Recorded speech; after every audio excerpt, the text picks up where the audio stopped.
Welcome. You're listening to the Keeping Ashland Healthy podcast, a podcast production of the Mental Health and Recovery Board of Ashland County, Ohio. Thanks for joining us.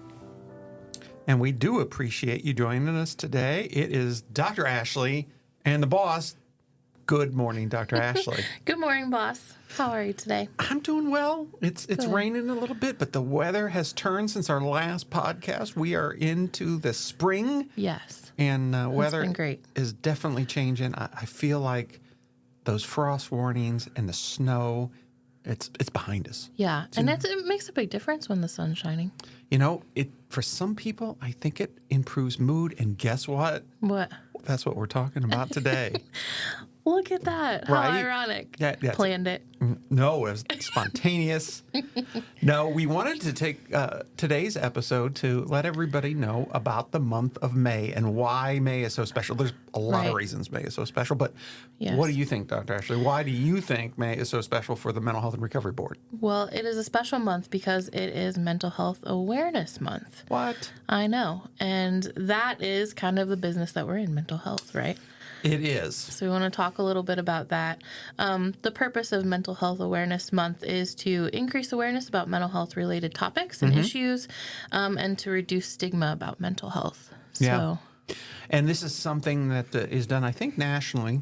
The state, I think our listeners will experience a lot of messages from a lot of different places, but I have a feeling that me being me and our board being our board and you being you, Dr. Ashley, our messaging might be slightly different than what other folks are hearing from national or even state sources. So what is maybe unique about the Mental Health and Recovery Board of Ashland County and the way we do May's Mental Health Month? I think so. We've kind of talked about this on a podcast before. It's a big part of everything that we do. The 3 legs of the stool philosophy is kind of our foundation here at the board, and it impacts the way that we view mental health, and I think kind of our focus for mental health awareness, so that it might be a little bit different than other people's.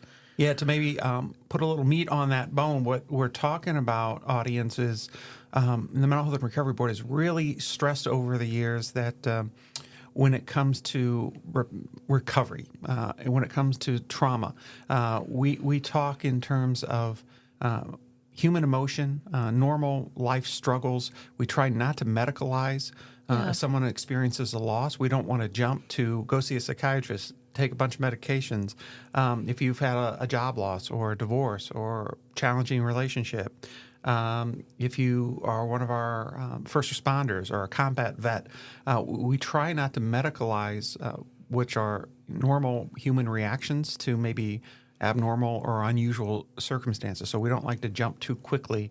And that really is, as you say, a foundational focus of the board, and I'm happy to say of our contract partners. Yeah, absolutely. I think a lot of times normal human emotions and experiences, our reaction to those things as a profession, society, is to slap a diagnosis on it and call it an illness. Yeah. And we don't like to do that here because we realize, that's part of the human experience, and having a hard time, we all have that sometimes. Right. So there are other things we can do other than just medicate it away or try to medicate it away, right? Yeah, exactly. And that's, as you say, one of the things May is Mental Health Awareness Month that I do agree with is that we do want to open up conversations. So we want people to feel like if they're going through a difficult time, they can talk to somebody else. And we really feel like because the board has taken the approach that they have, so we're not medicalizing things, we think that reduces stigma. Absolutely. Just the frame of reference. So because, right, as you've said on other podcasts, everybody goes through difficult times. So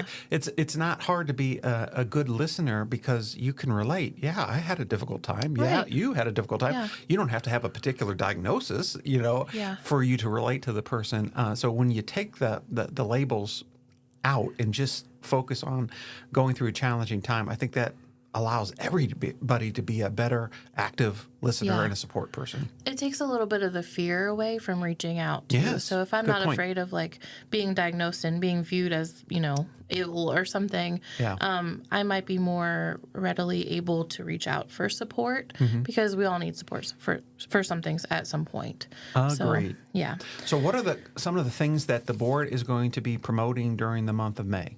Yeah, so on social media, if you haven't, like us and follow us. That would be great. If folks haven't done that, what's wrong with them, Dr. I know, Ashley? you got it. There's a lot of good information on there. We're doing a lot of fun stuff. So, yes. Yeah, engage with us, like and follow. But yeah, so for each week, we have a theme for Mental Health Awareness Month. The first week is going to be older adults. Then we're going to do veterans the second week, farmers, then youth, and then men. Okay. And these are all special populations. I thought we just randomly selected those groups. No, those are not random. What do you think? Why do you think I chose those, David? Well, Dr. Ashley, you're very smart. Thanks. And I know there was a purpose and a meaning. No, I'm joking with the audience. Dr. Ashley is correct. We did want to highlight certain groups that are overrepresented in terms of those that are struggling or maybe suffering or maybe historically don't reach out as often or as much for assistance and for help. So we're trying to, as best we can, spotlight these different groups as a way to encourage them, hopefully, get them information, get those around them, those people that love and care about them, the information as well so that they can get the help.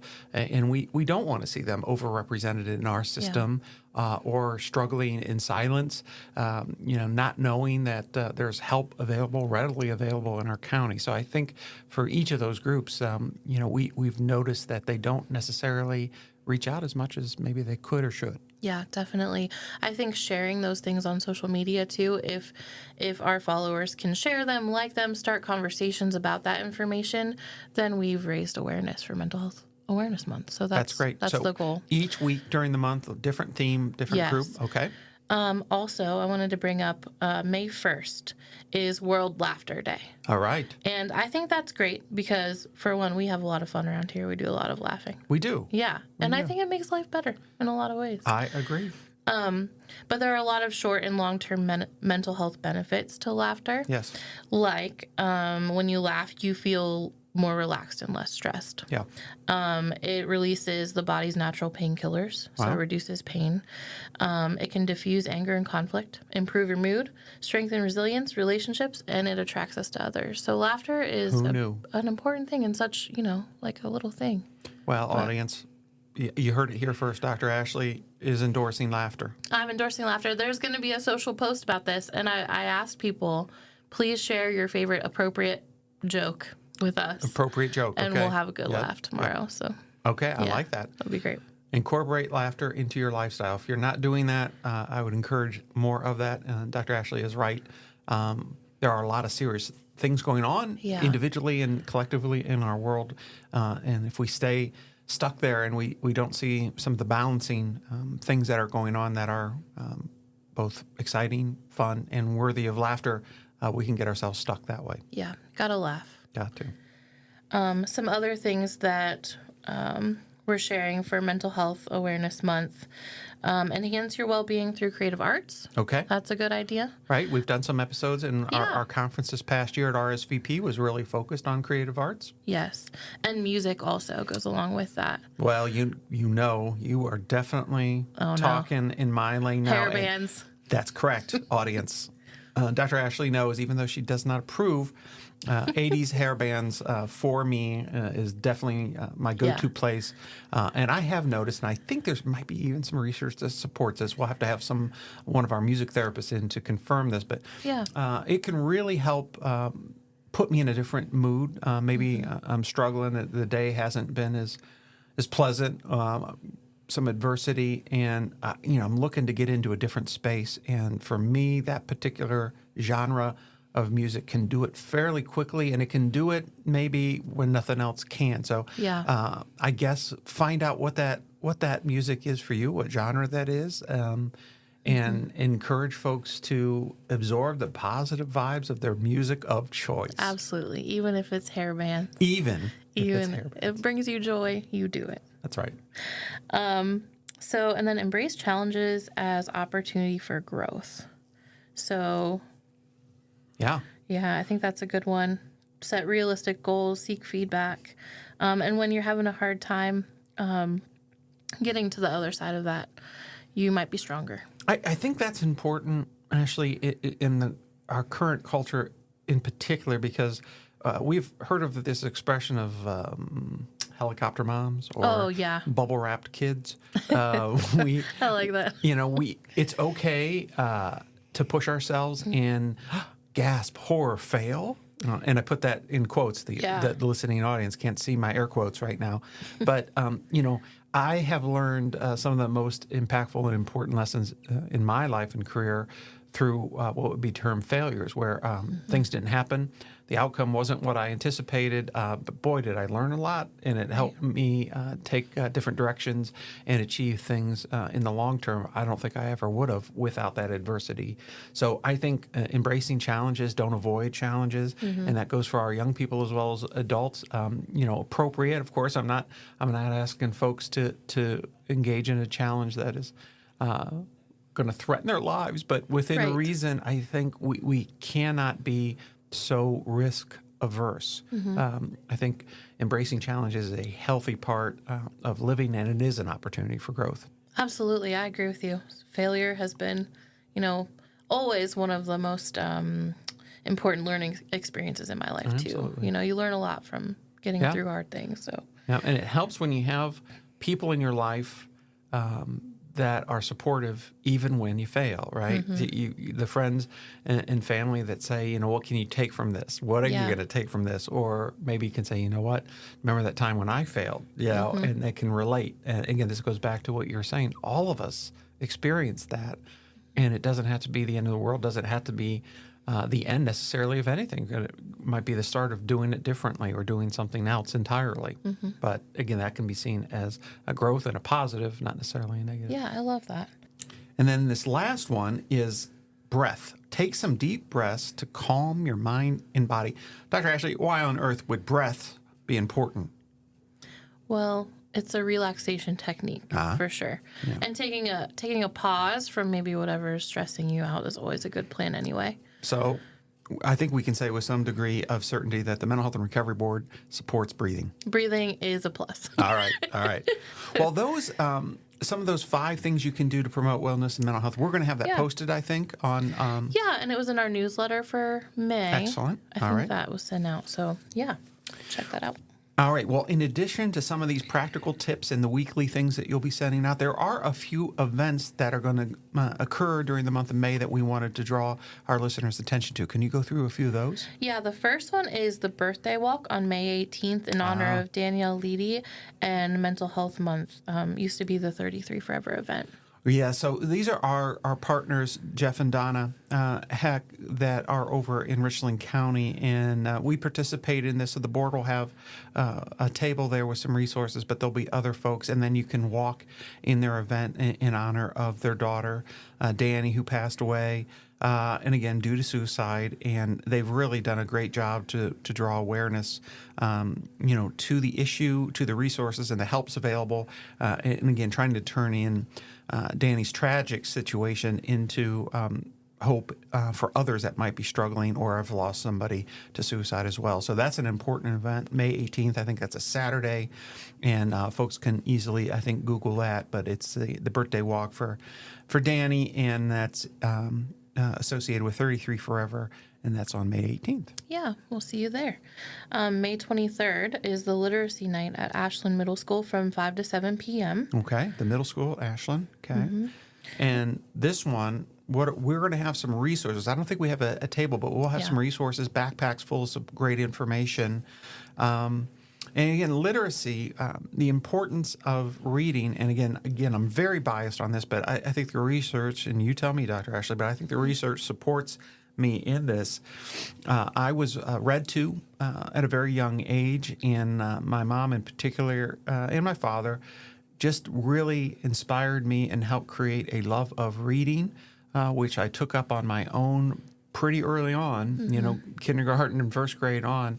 And I think the research really bears out the importance of reading, not only academically, but just as a form of relaxation and of entertainment. So, anything that's going to support literacy, I think we wanted to be involved with this event because we know that's a kind of prevention. Yes. I don't think I'm stretching that to say that. So the folks, young people that are able to develop good reading habits when they're young really protects them against other kinds of issues as they get older. Yeah, absolutely. And I think prevention is a priority of our board. And that's just another way of reaching the young folks in the community. Great. So that's May 23rd, Yeah. Literacy Night, Ashland Middle School, 5 to 7 p.m. Yes. And that same day is the senior health fair, which we always look forward to. Yes. And that is back at Ashland University's Convocation Center Yeah. because of the pandemic, and just I think everybody wanted to be super careful with our seniors who were at higher risk. I think with the COVID, that had not been meeting at Convo like it used to for several years, but now it is back. Yes, and we're going to have a table there this year. So Yeah, that's great. I just read there's going to be over 60 vendors that will be there. And then after that, there will be a nice lunch and some entertainment for over 600 seniors. I think that will show up. So that May 23rd, AU Convocation Center, that is the place to be. So the first part of the morning will be those vendors. Our seniors are encouraged, or their caregivers are encouraged to come out. Obviously, with 60 vendors, you're going to get a variety of information that you can take home with you, but stay for the Swiss steak. Yeah, Swiss steak. That's going to be the lunch. I think there'll be some mashy taters. Yes. Is that okay to say, Dr. Ashley? I think so. Yeah. Okay. That's the good stuff. And I think the tickets are at no cost this year for them because it's a special year for them. Awesome. But, yeah. So that's exciting. May 23rd, AU Convocation Center. Additional questions, I think they can just contact somebody at the Council on Aging. Yes, that's wonderful. Anything else for May? So we also have a blog on our website, ashlandmhrb.org, called Spring Cleaning of the Mind that we would recommend checking out. Okay. And then you can discard unused medication at the drop-off boxes at the Ashland Sheriff's Office and the Loudonville Police Department. You can always do that. Yep. So, yeah, those are our special events for May. Yep. And a lot of it is, like I say, it's just trying to maybe change some of the conversations, make sure that we're normalizing some of the challenges that we all experience in the conversations, encouraging those to happen. We're trying to spotlight some of those groups of individuals we're most concerned with. But more than everything, Ashley, we just want to make sure the conversations are happening in our community. Yeah. Ashland County is special, and the work of the board, I think, is really valuable because we encourage these kinds of normal conversations. We try to discourage over-medicalizing life and the challenges that we experience, at the same time, encouraging folks to, yes, as we said, take on some challenges and look at those challenges in life as opportunities for growth rather than things to be avoided. Mm-hmm. And also sharing awareness about the resources that are available, the support that's available here. There are a lot of kind people working in the system offering support for mental health in Ashland County. I agree. And I want to shout out to the board's 3 contract partner agencies. So Appleseed Community Mental Health Center, ACADA, and that's ACCADA, and Catholic Charities, and that's the Diocese of Cleveland. So those have been our 3 longstanding partners. And the Mental Health and Recovery Board, as most of our listeners know, we don't provide services directly, Dr. Ashley, but we do receive taxpayer funding through federal, state, and local sources. We're so appreciative of our local Ashland County and the local levy. But those funds then the board uses to contract with agencies that are certified and licensed to provide mental health and substance use services in the county. They do a great job. The board oversees that, makes sure those services are the right services, and that the folks that are receiving them are pleased and happy with them on balance. And we do that a variety of different ways through our satisfaction surveys as well as the agency's satisfaction survey process. But real important to us that folks know about the work of the board, but more importantly, we just want to draw attention to May is Mental Health Month, and I guess we're saying that mental health is important, Dr. Ashley. Absolutely, and thanks to our listeners for caring about mental health the way that we do. And thank you, Dr. Ashley, for doing this episode. Thanks very much. We will see you all next time. To another episode of the Keeping Ashland Healthy podcast. The podcast is a production of the Mental Health and Recovery Board of Ashland County, Ohio. You can reach the board by calling 419-281-3139. Please remember that the board funds a local 24/7 crisis line through Appleseed Community Mental Health Center. It can be reached by calling 419-289-6111. That's 419-289-6111. Until next time, please join us in keeping Ashland healthy.